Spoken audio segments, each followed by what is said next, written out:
Welcome back to another video, guys. I'm currently sat on my Honda Accord, which is needing some new brakes.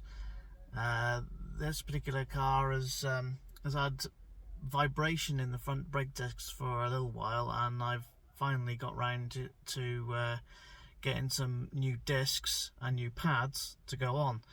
I've ordered some MTEC 300mm drilled and slotted brake discs, and I'll also be fitting some EBC Greenstuff pads as well. So I better get off my arse and get those fitted, get my car jacked up and everything. Got some lovely shiny new MTEC discs and EBC Greenstuff pads, part number DP 21525 on the pads,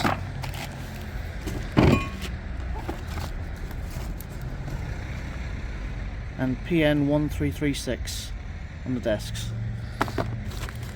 Those are actually meant for the 2.4 litre Accord. Mine is actually a 2 litre, but I fitted some 300mm disc brakes and caliper carriers some time ago. It was about 6 years ago, because I decided I needed some slightly better brakes.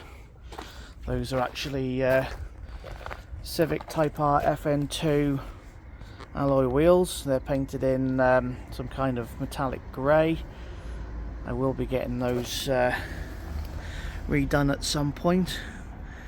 Got those shod in Toyo TR1 tyres on the front.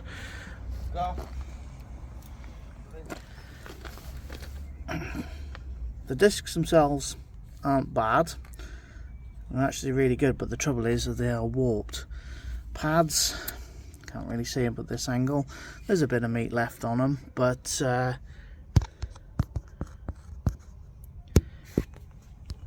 you go, bit of meat left on them.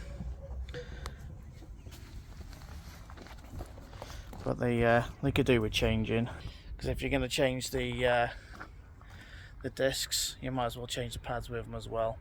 I mean, you can get away with doing just the discs and reusing pads if they're fairly new, but I wouldn't recommend it.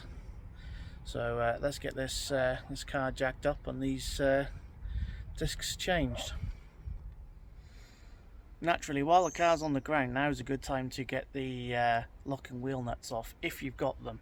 I have a habit of now storing the locking wheel nuts and the key on the windscreen so that I don't end up losing them. Ask me how I know. It's not a fun time when you lose your locking wheel nuts, especially if you've got a flat tyre. Luckily, on my occasion, I'd already taken the wheel off and put it back on and left the key on the nut and then drove off because I forgot about it. Done that twice now though, once on my car, once on my dad's car, so that cost me about 50 quid in locking wheel nut keys. Fortunately, I had the code for both of those, and they were relatively easy to get, but yeah, don't want to do that again. Many Honda cars have a jacking point in the middle at the front, which is actually the subframe of the engine. As you can see there, I've got an axle stand on that jacking point on the sill, and on the other side as well. You know, you can't be too safe when you're working on or even underneath a car. Right, wheel off, and I've actually found something somewhat unexpected.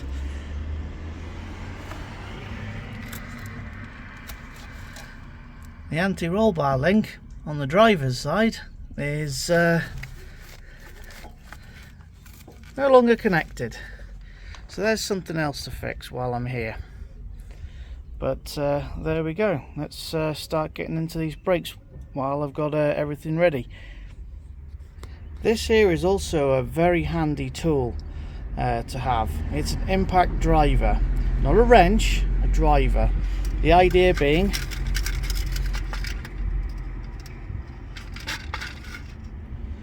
is that you hit this with a hammer and it helps you get these little screws out. It depends on how good your last mechanic was at lubing up these little retaining screws. Now's a good time to get them out, or at least see if they'll come out. Since it was myself who did these about 6 years ago, I put some copper grease on them so that the next time somebody comes to do brakes, which is probably going to be me, they come out easily, and so far they are. Don't need them. But the idea being is if they are stuck, you hit the end with a hammer. This bit rotates, and with the force of the hammer, it actually puts force on them and turns them at the same time. So to get the caliper off, you got a 7mm Allen key in this case. Sometimes these are held on with bolts, but in my case there's a rubber sleeve, and then the slide pin, which is just coming out now, goes through the caliper and that rubber sleeve, and get the top one out, which is right there. I've already cracked these off, so they're coming out easily. They weren't particularly tight. You don't need to crank these right down. In fact, you can see the slide pin just there turning.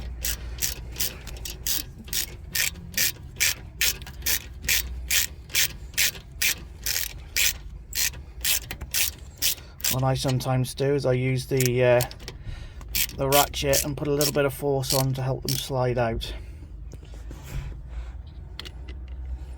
And the same down there. Just enough so that the caliper will lift free. There we go. Caliper is free. You don't want to let the caliper hang by the brake hose. So at the moment, I'm just going to let this sit on top of the brake disc for now. I will go and find something to hang it on. Bungee cord on the upper control arm, or the spring if you've got one, if it's a McPherson strut design suspension. Just hang it up out the way, because again, you don't want to put extra pressure on those brake pipes than you need to. There we go. That's a 17mm bolt to get the carrier bracket off, which you need to remove to get the disc off. But these are very important, because in this area, focus, that area is where the pads ride. This area here. Now, some cars, they have a design set up where there is a little metal clip that sits in here, and the pad sits on that. It's like an anti-rattle clip. This car doesn't have these, that design, because it actually has a spring that goes over the caliper. But you want to make sure that this area where the pad rides is nice and clean. So you get your wire brush and clean it out. Also, if you have a car with the design where you have the clips that go in here, take them out and clean underneath them with a wire brush. Sometimes you can use a screwdriver, a file, or something sharp and pointy, but usually a flat bladed item.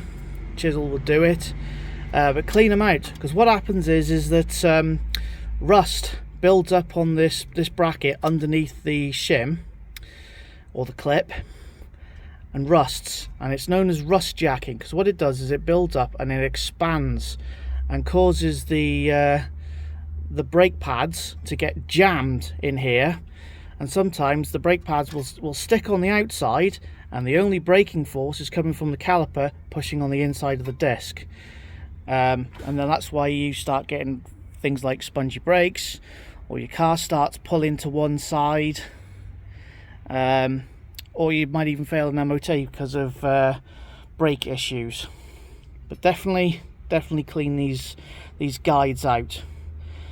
and then you won't have any problems with brake pads getting stuck. Sometimes you even get things like brake pads wearing unevenly, where the brake pad is worn like a wedge, where it's higher on one side and lower on the other. This fortunately is about halfway through its life and is perfectly fine.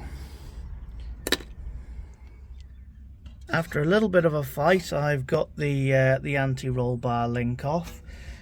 Well, there's part of it. Just a cheap one. Luckily for me, these nylocks came off pretty easy with a nice liberal coating of everybody's favourite penetrant, WD-40. I'd love to try PB Blaster, but that's not available in this country, but lots of Americans use it. But yeah, WD-40, no heat, just a 17mm spanner. The other end was a little bit harder to get off, but I just clamped this with some vice grips and then just wound it off. You're supposed to stick a 5mm Allen key in there, but it was not going, and I couldn't be bothered to try and get a hammer and tap one in, so vice grips it was. Came out easy enough, and luckily for me, I already had a spare one which I'd ordered many months ago, and it's just been sitting in the back of my car for a while. But the part number for that, which is a blueprint part, ADH 28540 for the driver's side of the Honda Accord. So I'll get that on, and then I'll crack on with getting some brakes in there. Right, so we have the new disc ready to go on, almost. Let's get that out the packet.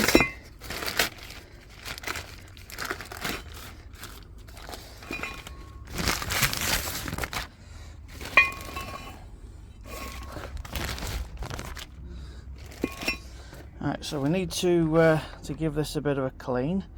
So I've got my my trusty brake cleaner. And the reason why you want to clean it is because they are covered in an anti-rust coating called Cosmoline.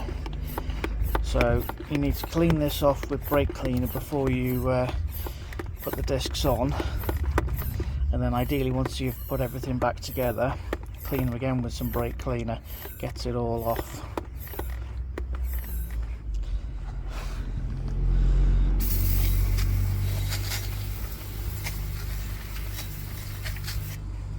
So that's one side.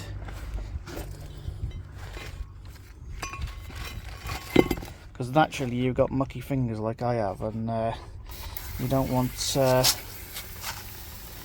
dirty grease all over your brand new brakes, because that will inhibit the stopping power of them. So I'll get that installed, get the bracket on, got my new pads here ready to go, and let's get it all fitted.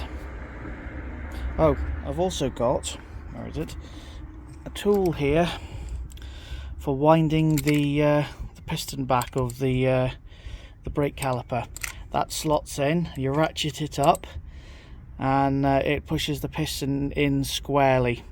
So what I'll do is I'll also put a link up on the description for one of these tools. They're dead handy. You can get them in different sizes, longer for twin piston setups, not like what I've got single piston in this one, but I'll put a link in the description for parts used. I've also got my Halfords Advanced kit there, my DeWalt impact wrench rather, W40, various tools kicking around.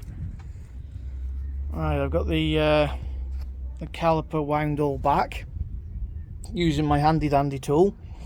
Got my Greenstuff brake pad in.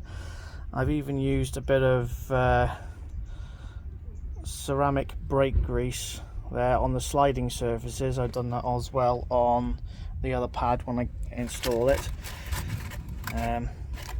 Just helps them slide easily, and also prevents the corrosion causing the pads to stick. So I'll get that in.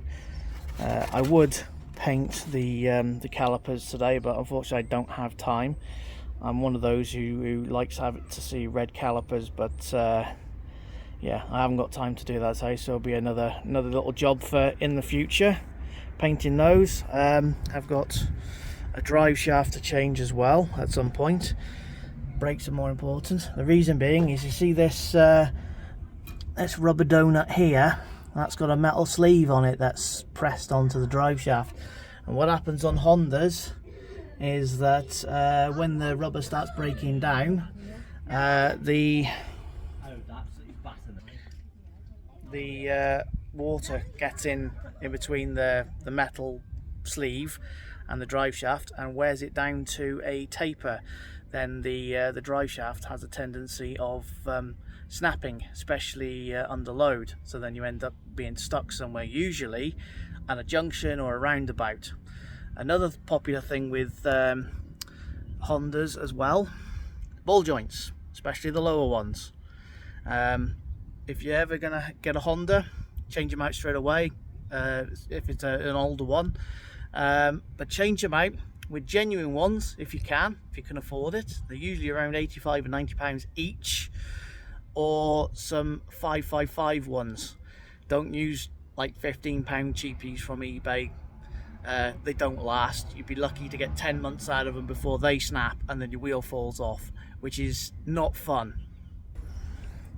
The ones that go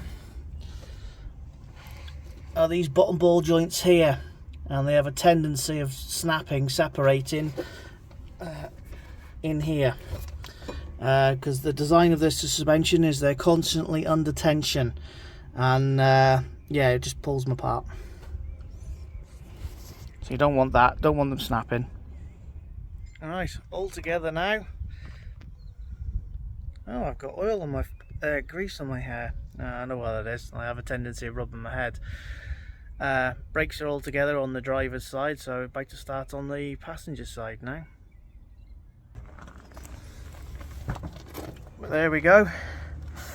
That's the new MTEC brake disc, 300mm, and Greenstuff pads on this side. That's the clip, the spring that the Honda calipers use, or ATE calipers use in this design. Whereas other cars, they have the shims in here. Right, so the brakes are all bedded in now, the wheels back on, take it for a test drive. All good and proper. Brakes work really well now compared to what they used to be, and absolutely no vibration whatsoever. However, I did realise I made a bit of a mistake when I put the discs on. I actually put them on the wrong side. That's now been corrected. So there we go. Those are actually now going the right way rather than the wrong way. I've even taken my car to the local car wash and made it wet and spread the dirt around.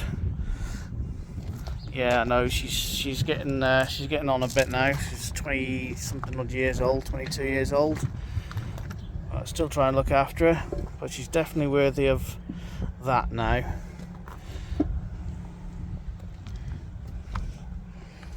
Desperately needs a polish, but for a 20 odd year old car, she don't look bad. But as ever, guys, if you wouldn't mind liking or subscribing or sharing with your friends, that'll help us grow the channel. Again, see you again next time. Bye.